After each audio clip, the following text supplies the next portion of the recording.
हम में से बहुत सारे लोगों को ये लगता है कि जो हमारा नेशनल एंथम है जाना गाना माना, जो कि रविंद्रनाथ टैगोर ने लिखा था, वो उन्होंने अंग्रेज सरकार को खुश करने के लिए लिखा था।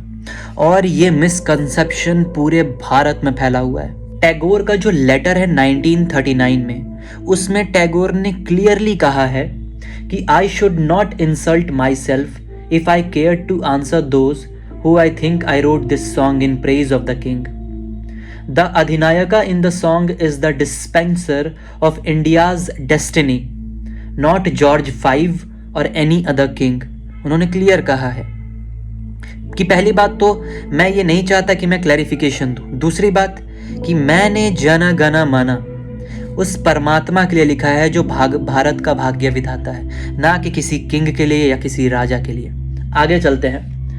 टैगोर ने आनंद बाजार पत्रिका नाम का एक उस समय पत्रिका आता था 1939 में, उसमें भी पब्लिकली लिखा है जन गण मन was composed in praise of the भाग्य विधाता, the God of destiny, not any earthly king, किसी अर्थली किंग के लिए नहीं। कांग्रेस के रिकॉर्ड्स में 1911 में कि उस समय जब किंग जॉर्ज V भारत आया था तो 2 गाने बजे थे। एक नेशनल एंथम बजा था कांग्रेस सेशन में, और एक दूसरा सॉन्ग बजा था जो था जॉर्ज V के लिए। रविंद्रनाथ टैगोर जैसा एक महान व्यक्ति, एक मिस्टिक, एक स्पिरिचुअल इंसान किसी राजा का खुशामद नहीं करेगा। C.F. एंड्रयूज, जो रविंद्रनाथ टैगोर के बहुत खास दोस्त थे, उन्होंने क्या कहा, anthem is spiritual not royal.